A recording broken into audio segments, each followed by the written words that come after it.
Hello everyone, welcome to speak list. আপনি কি কখনো কনফিউজ হয়ে গিয়েছেন কখন সিন্স ব্যবহার করবেন, কখন ফর? অনেক ইংলিশ লার্নার এই দুটি শব্দ ব্যবহার করতে গিয়ে ভুল করে বসেন, কারণ দুটোই সময়ের সঙ্গে সম্পর্কিত, কিন্তু এদের ব্যবহার একদম এক নয়। মজার ব্যাপার হলো, আজকের ভিডিওটি দেখার পর আপনি খুব সহজেই বুঝতে পারবেন কখন সিন্স ব্যবহার করতে হবে আর কখন ফর ব্যবহার করতে হবে। আজ আমরা সিন্স এবং ফরের মধ্যে পার্থক্য শিখব খুব সহজ ভাষায়। বাস্তব জীবন নিয়ে একটা উদাহরণ দেব, যাতে আপনি শুধু নিয়ম মুখস্থ না করে বাস্তবে সঠিকভাবে ব্যবহারও করতে পারেন। আর ভিডিওর শেষে আপনার জন্য থাকছে কয়েকটি fill in the blanks practice quizzes question, যেখানে আপনি নিজেই পরীক্ষা করতে পারবেন সিন্স এবং ফর কতটা ভালোভাবে শিখেছেন। তাই ভিডিওটি শেষ পর্যন্ত দেখুন এবং আপনার স্কোর কমেন্টে জানাতে ভুলবেন না। So let's get started. প্রথমে আসি সিন্স। সিন্স মানে কখন থেকে, ঠিক আছে? যখন আমরা কোনো কাজ বা ঘটনা কোনো নির্দিষ্ট সময় থেকে শুরু হয়েছে তা বলি, তখন সিন্স ব্যবহার করি। আর একবার বলছি, যখন আমরা কোনো কাজ বা ঘটনা কোনো নির্দিষ্ট সময় থেকে শুরু হয়েছে তা বলি, তখন সিন্স আমরা ব্যবহার করি। এক্সাম্পল দেখা যাক। I have lived here since 2020. আমি 2020 সাল থেকে এখানে বাস করছি, বা 2020 সাল থেকে এখানে বাস করছি। Next, she has been studying since morning. সে সকাল থেকে পড়াশুনো করছে। We have known each other since childhood. আমরা ছোটবেলা থেকে একে অপরকে চিনি। আচ্ছা, এবার দেখবো আমরা সিন্সের পরে কি বসে, ঠিক আছে?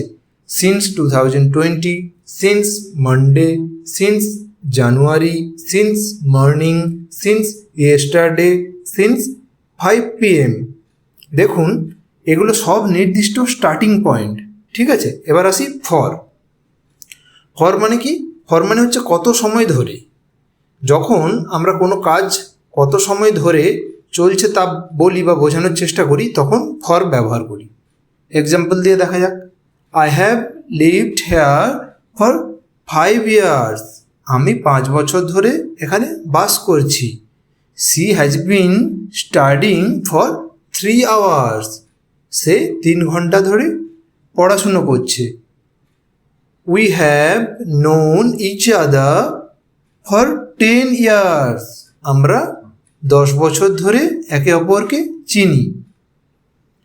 আচ্ছা, এবার আমরা দেখব ফরের পরে কি বসে। ফর 2 days হবে, for 5 years, for 10 minutes, for 3 months, for a long time.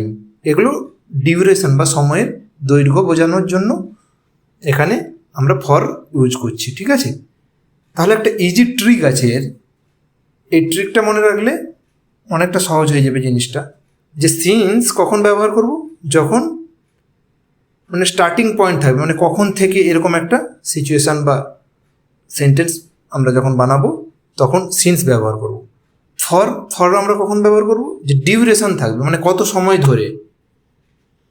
আচ্ছা, এবার একটা আমরা রিয়েল লাইভ এক্সাম্পল দেবো। আমি প্রত্যেকটা ভিডিওই একটা করে রিয়েল লাইভ এক্সাম্পল দিয়ে বোঝানোর চেষ্টা করি, যাতে জিনিসটা বাস্তবের সঙ্গে অনেকটা রিলেটেড হয়, যাতে করে আপনারা অতি সহজভাবে বুঝতে পারেন।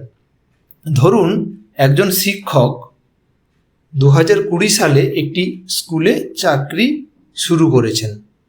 আজ 2026 সাল, ঠিক আছে? তাহলে তিনি এইভাবে বলতে পারেন, I have been teaching at the school since 2020. আমি 2020 সাল থেকে এই স্কুলে পড়াচ্ছি। এখানে 2020 হলো শুরুর সময়, মানে স্টার্টিং পয়েন্ট বোঝাচ্ছে এখানে, ঠিক আছে? তাই সিন্স ব্যবহার করছি। আচ্ছা, একই কথা অন্যভাবেও বলা যায়। সেটা আমরা কিভাবে বলবো না, সেটা ফর ব্যবহার করে বলবো। তাহলে সেন্টেন্সটা কি দেখা যাক। I have been teaching at the school for 6 years. আমি 6 বছর ধরে এই স্কুলে পড়াচ্ছি। এখানে 6 years হলো সময়ের দৈর্ঘ্য বা ডিউরেশন, তাই এখানে ফর 6 years ব্যবহার করা হলো। আচ্ছা, এবারে আমরা ফিল ইন দ্য ব্ল্যাঙ্কস করব। আমি এখানে কিছু ফিল ইন দ্য ব্ল্যাঙ্কস দিচ্ছি। প্রথমে প্রশ্নগুলো দেখবেন, ভালো করে পড়বেন, তারপরে ভিডিওটি পজ করে কয়েক সেকেন্ড ভাববেন, আর তারপর আপনার উত্তরের সঙ্গে আমার উত্তরটা মিলিয়ে নেবেন। ঠিক আছে? Question number 1, I have known him dash 2018। কি হবে? সিন্স হবে না ফর হবে? একটু ভেবে নিন। উত্তরটা হবে সিন্স, কারণ 2018 একটি স্টার্টিং পয়েন্ট। ঠিক আছে? আচ্ছা, next question, C has been waiting dash 2 hours। এখানে কি হবে? সিন্স হবে না ফর হবে? একটু ভেবে নিন। অ্যান্সারটা হবে ফর, কারণ 2 hours হলো ডিউরেশন। আশা করি বুঝতে পেরেছেন। আচ্ছা, next question, we have lived here dash January. এখানে সিন্স হবে না ফর হবে? একটু ভেবে নিন। উত্তরটা হবে সিন্স।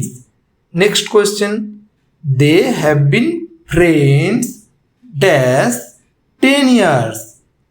আশা করি আপনি বুঝতে পেরেছেন উত্তরটা কি হবে। হ্যাঁ, ঠিকই ধরেছেন, উত্তরটি হবে ফর। নেক্সট কোয়েশ্চেন কি আছে? I have studied English dash childhood. উত্তরটি হবে সিন্স। সো ফ্রেন্ডস, আশা করি এখন সিন্স এবং ফরের মধ্যে পার্থক্য আপনাদের কাছে একদম পরিষ্কার। এখন থেকে যখনই আপনি কখন থেকে বোঝাতে চাইবেন তখন সিন্স ব্যবহার করবেন, আর যখন আপনি কত সময় ধরে বোঝাতে চাইবেন তখন ফর ব্যবহার করবেন। নিয়মিত প্র্যাকটিস করুন এবং নিজের বাক্যে ব্যবহার করার চেষ্টা করুন।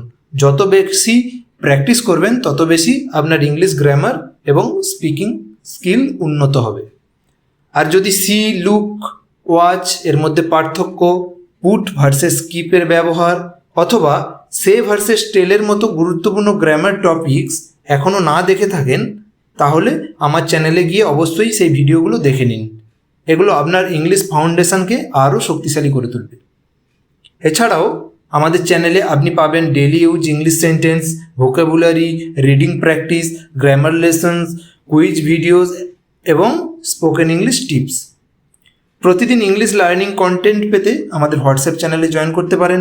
হোয়াটসঅ্যাপ চ্যানেলের লিঙ্ক আমার ইউটিউব প্রোফাইলের লিঙ্ক সেকশানে দেওয়া আছে।